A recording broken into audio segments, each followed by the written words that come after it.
বিবাহের ক্ষেত্রে মেয়ে যদি ছেলের থেকে বড় হয় তাকে বিবাহ করা যাবে? কোনো মানুষকে খুন করলো, তাহলে কি তার হায়াত এতটুকু ছিল, নাকি খুন না করলে সে আরো বাঁচত? আর যদি মৃত্যু, আর তার মৃত্যু কি যে খুন করলো তার হাতে লেখা ছিল? কেউ খুন হলো, এই ব্যক্তি যদি খুনের শিকার না হতো তাহলে সে কি আরো কিছুদিন বাঁচত কিনা?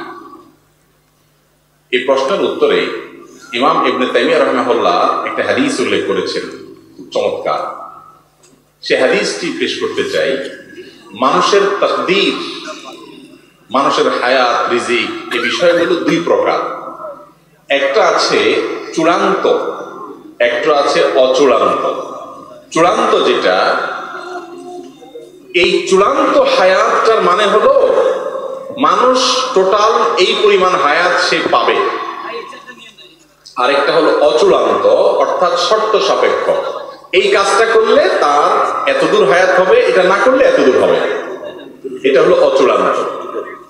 কোন মানুষ যদি কারোর হাতে খুন হয়, মারা যায়, এই লোকটা তার হায়াত এতটুকুই ছিল যে খুন হয়ে গেছে, নাকি আরো কিছুদিন ছিল, খুন করে বেচারাকে হায়াতটা কমাই দিছে? এর উত্তর হলো তার হায়াত অতদিনই ছিল, তার হায়াত অতদিনই ছিল। এখন প্রশ্ন হবে, তাহলে খুনির দোষটা কি? তার হায়াত শেষ হয়ে গেছে, তার দুনিয়া থেকে যাইতে সে আরো সহযোগিতা না করতো, টাইম তো শেষ, তার তো যাইতেই হবে। তাহলে তারে খুন করে তার টাইম অনুযায়ী যাওয়ার পথটা সুগম করে দিছে, এবং কি দোষ করছে সে? ব্যাপারটা এরকম হয় না? দীর্ঘ আলোচনা করার সুযোগ নাই, শুধু এটুকু বলি, খুনিকে আল্লাহ পাক শাস্তি দিবেন এই জন্য যে তার হায়াত শেষ না শুরু, এটা নিয়ে তো তোমার দায়িত্ব নেই। তোমার কোনো দায়িত্ব, তোমার তো আল্লাহ মালাকুল মউত বানায় নাই, বানাইছে? তুমি অন্য মানুষের হক রক্ষা করবে, কারোর জীবন যেন বিপন্ন না হয় সেজন্য দায়িত্বশীল থাকবে। তুমি সেটা করো নাই, তোমার নিজের রাগের মাথায় হোক, ক্ষোভের মাথায় হোক, যেভাবে হোক, পাপের পথ, নিষিদ্ধ পথ তুমি গিয়েছো, সেজন্য তোমার শাস্তি হবে। আর ওই ব্যক্তির যে মৃত্যু হয়েছে, সেই মৃত্যুটা সময় মতো হয়েছে কিনা, আর সে বাঁচত কিনা, এ বিষয়ে বলতে একটা হাদিস বলছিলাম। ইবনে তাইমিয়া হাদিসটি উল্লেখ করেছেন যে মানুষের তাকদীরকে আল্লাহ রাব্বুল আলামিন দুই প্রকার রেখেছেন, একটা মুবরাম, গায়রে মুবরাম, আর একটা চূড়ান্ত, একটা অচূড়ান্ত। একটা ধরুন, ফর এক্সাম্পল, একজন মানুষের হায়াত হবে 60 বছর চূড়ান্ত, এইটুক সে পাবেই। আর এরপরে এডিশনাল আরো 10 বছর আল্লাহ তাআলা, কারোর জন্য 10, কারোর বছর 12, কারোর জন্য কোনো মেয়াদে আল্লাহ তাআলা এডিশনাল হায়াত রেখেছেন। এই এডিশনাল হায়াতটা বান্দার বিভিন্ন কাজের উপর নির্ভরশীল রেখেছেন। এর অসুখ হবে, অসুখ হওয়ার পরে সে যদি গাড়ি এনে যদি ডাক্তারের কাছে টাইম মতো নিতে পারে হাসপাতালে, তাহলে সে আরো এত বছর বাঁচবে। যদি না পারে, এর মধ্যে শেষ, এই বিপদটা আসবে। যদি হয় তাহলে সেক্ষেত্রে সে এখনই শেষ হবে, যদি না হয় সে এতদিন বাঁচবে। এখন এই যে অচূড়ান্ত হায়াতটা, তাকদীরের যে লেখক ফেরেশতা, তারাও কিন্তু জানে শুধু চূড়ান্তটা, কত বছর কে পাবে, আল্লাহ তাদেরকে এতটুকু জানায় দেয়। অচূড়ান্ত যেটা, ওইটা আল্লাহ ছাড়া এমনকি তাকদীরের লেখক ফেরেশতাও পর্যন্ত জানে না। কিন্তু এই যে চূড়ান্ত অচূড়ান্ত বলছি, ওটা আমাদের দৃষ্টিকোণ থেকে, আমাদের দিক থেকে, এই দিক থেকে যখন তাকাবেন, আল্লাহ রাব্বুল আলামিনের কাছে অচূড়ান্ত বলতে কোনো কিছু, বান্দার যোগ বিয়োগ করে প্লাস মাইনাস করে কি হবে না হবে, গাড়ি টাইম মতো আসবে কিনা, ডাক্তার টাইম মতো আসবে কিনা, এই লোক খুন করবে কিনা, খুন করতে গিয়ে খুন হয়ে যাবে কিনা, নাকি কি হবে, কোথায় গিয়ে দাঁড়াবে, তার টোটাল ফিগার কি দাঁড়াবে, তার সব কিছু আল্লাহ তাআলার কাছে জানা আছে। কথা কি বুঝাইতে পারছি? তো খুনিকে আল্লাহ রাব্বুল আলামিন শাস্তি দিবেন তার অপরাধের কারণে, নিষিদ্ধ পথে পা বাড়ানোর কারণে, আর সেজন্য সে শাস্তি পাবে। আল্লাহ তাআলা আমাদেরকে বোঝার তৌফিক দান করুন। ভাই বসেন, আপনি কষ্ট করতেছেন, একটা চেয়ার দেন না। না, ঠিক আছে। বিবাহের ক্ষেত্রে মেয়ে যদি ছেলের থেকে বড় হয় তাকে বিবাহ করা যাবে? কোনো অসুবিধা নেই। বিয়ের ক্ষেত্রে পাত্রী যদি পাত্রের তুলনায় বয়সে বড় হয়, তাতে বিয়েতে কোনো অসুবিধা নাই। সচরাচর বা সাধারণ সমবয়সী বা বয়সে একটু ছোট এরকম মানুষগুলো বিবাহ করাই হলো আদা, এবং এটাই হলো নিয়ম। যদি কেউ এর ব্যতিক্রম করে, ব্যত্যয় করে, তাতে বিয়ে হয়ে যাবে, কোনো অসুবিধা নাই। আমাদের প্রিয় নবী সাল্লাল্লাহু আলাইহি সাল্লাম খাদিজা রাদিয়াল্লাহু তাআলা আনহাকে যে বিয়ে করেছিলেন, তখন তার বয়সের চাইতে আম্মা জান খাদিজা রাদিয়াল্লাহু আনহার বয়স ছিল বেশি। অতএব সেখান থেকে বোঝা যায় নিজের চাইতে বা পাত্রের চাইতে পাত্রের বয়স বেশি হলে বিয়েতে কোনো অসুবিধা নাই। এসব বিষয়গুলোকে আমরা অনেক সময় অনেক বড় করে দেখি, এত বড় বিষয় না।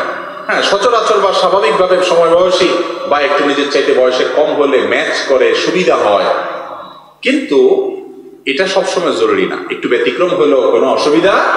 আজকাল আমরা এগুলোকে এমন শক্ত বানিয়ে ফেলেছি যে একজন পাত্র উপযুক্ত পাত্রী পেয়েছে, হয়তো বয়সের ডিফারেন্স খুব বেশি নাই, সব দিক থেকে পারফেক্ট আছে, শুধুমাত্র আপনার সমান সমান বয়সের, খুব কাছাকাছি বয়সের এই অজুহাতে মুরব্বীরা ওই বিয়ে কোনোভাবে হতে দেন না।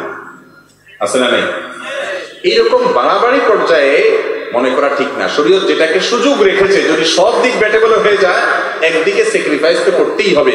এই ক্ষেত্রে বয়সের দিক থেকে স্যাক্রিফাইস করার মানসিকতা থাকা উচিত। আমরা আসল দিকটা দেখি না, সব নকল দিকটা দেখি। আসল দিক কোনটা ভাই? আসল দিক হলো পাত্র হোক আর পাত্রী হোক আর তার দিনদারি, তার মনুষ্যত্ব, তার মানবিক গুণাবলী, সে আল্লাহকে চিনে কিনা, আল্লাহর সাথে তার কানেকশনটার লেভেলটা কিরকম, সে মুত্তাকি কিনা, পরহেজগার কিনা, তার খোঁটাটা কোরআন হাদিসে বাঁধা আছে কিনা। যদি থাকে তাহলে এর চাইতে বেটার পাত্র পাত্রী আল্লাহর জমিনে আর হতে পারে না। চেহারার দিক থেকে, বয়সের দিক থেকে, অর্থকরীর দিক থেকে, অন্য সমস্ত দিক থেকে স্যাক্রিফাইস করে হলেও দিনদারির দিকটা যেন এনশিওর করা হয়। নবীজি সাল্লাল্লাহু আলাইহি ওয়াসাল্লাম আমাদেরকে ওসিয়ত করে গেছেন, ফাজফার বিযাতিদ দ্বীন, তুমি দিনদারিটা দেখে বিয়ে করবা, এই দিকটা দেখে বিয়ে করে জেতার চেষ্টা করবা, তাহলে তুমি সুখী হতে পারবা। আজ আমাদের কাছে এটা হলো সবচাইতে গৌণ। আমাদের কাছে এখন হলো মেয়ের বাপরা চায় একটা টাকার বস্তার সাথে বিয়ে দিতে, আর ছেলের বাপ মারা চায়, আরে ছেলের বাপ মারা চায় কি একটা ময়দার বস্তার সাথে বিয়ে দিতে। ভালো বলছে, ভালো বলছে। ছেলের বাপ মা চায় টাকার বস্তা, আর মেয়ের বাপ মা চায় ময়দার বস্তা, অর্থাৎ রূপ লাবণ্য, বাহ্যিক সৌন্দর্য। ভাই রে, এগুলো চলে যায়, থাকে না। দাম্পত্য জীবনে, মানুষের সাংসারিক জীবনে চেহারার সৌন্দর্য একসময় ভেঙে যায়, অর্থকরী একসময় হয়তো চলে যায়, কিন্তু মানুষের যে গুণটা সবচেয়ে বেশি উপভোগ করার মতো থাকে সেটা হলো তার পার্সোনালিটি, তার ব্যক্তিত্ব। আর একজন মানুষ যখন তার রবকে রব হিসাবে স্বীকার করে, একটা জায়গায় সে আত্মসমর্পণ করে, তার সাথে চলে ফিরে উঠে বসে আপনি শান্তি পাবেন। কারণ সে হারামে যাবে না, আল্লাহর নির্দেশের বাইরে যাবে না, তার একটা ঠিকানা আছে, যার কোনো ঠিকানা নাই, নফসের গোলাম, যা খুশি তা করে। তার সাথে আপনি কোনো কাজ করে কখনো প্রকৃত এবং আসল যে প্রশান্তি সেটা অর্জন করতে পারবেন। এই জন্য দিনদারিটাকে প্রাধান্য দেওয়া উচিত। আমরা ওই টাকার বস্তা ময়দার বস্তা দেখে বিয়ে শাদী করবো না। আল্লাহ আমাদেরকে তৌফিক দান করুন।